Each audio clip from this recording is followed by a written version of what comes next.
السلام علیکم. آپ کو پتہ ہے کہ 26واں سپارہ ہم نے مکمل کر لیا ہے، اور جب ہم ایک سپارہ مکمل کرتے ہیں تو اس کے بارے میں ایک ریویو لازمی لیتے ہیں کہ ہم نے سپارے میں کیا پڑھا.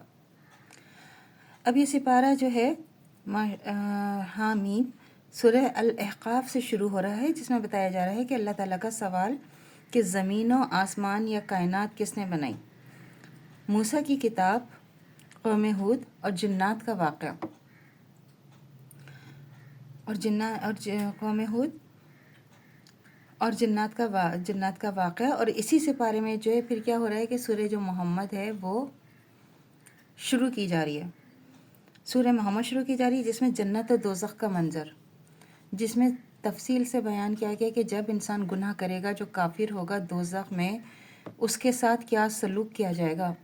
اللہ تعالیٰ نے اس میں سورہ محمد میں تفصیل سے بیان کیا ہے کہ انسان جب دنیا سے جائے گا اور جو مومن ہوگا اس کے ساتھ اللہ تعالیٰ نے کتنی آسائشیں، آسانیاں اور کتنی اس کی زندگی اس کے بعد خوشیوں سے بھری ہوئی ہے. اور لیکن جو گناہ گار ہے، جو کافر ہے، اس کی زندگی جو ہے آگ کی لپٹوں میں، پھر زندہ کیا جائے گا، پھر مارا جائے گا، پھر زندہ کیا جائے گا دوزخ کے آگ سے، اور وہ پناہ مانگے گا کہ کاش کہ میں اس وقت توبہ کر لیتا. اور پھر دلوں میں بیماری کا ہونا، اللہ تعالیٰ کا مومنوں سے خطاب شامل ہے. پھر اسی صورت میں الفتح شروع کی جا رہی ہے جس میں کامیابی کی اطلاع. الفتح کا مطلب ہی جیسے ہے فتح کرنا، کامیابی. تو کامیابی کی اطلاع دی جا رہی ہے، اللہ تعالیٰ سے عہد کرنا ہے اور اللہ تعالیٰ کے عہد کو توڑنا، جہاد کے بارے میں بیان ہونا اور اللہ تعالیٰ کی جہاد کو توڑنا اور جہاد کے بارے میں بیان ہونا، اللہ تعالیٰ کی عبادت کرنا، فتح مکہ کا اطلاع دیا جانا شامل ہے.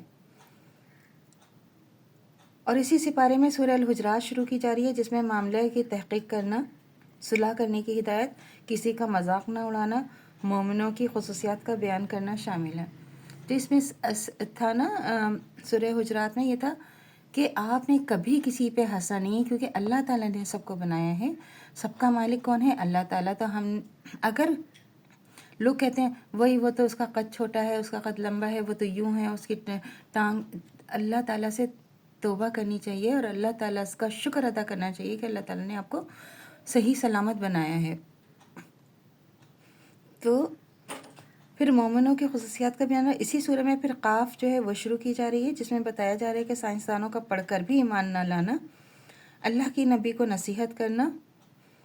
اور اسی سپارے میں سورہ ذریات جو ہے وہ شروع کی جا رہی ہے جس میں سائنسی نشانیوں کا ذکر کیا جا رہا ہے، اور حضرت ابراہیم علیہ السلام کے مہمانوں کا جو واقعہ ہے اس میں وہ بھی شامل ہے.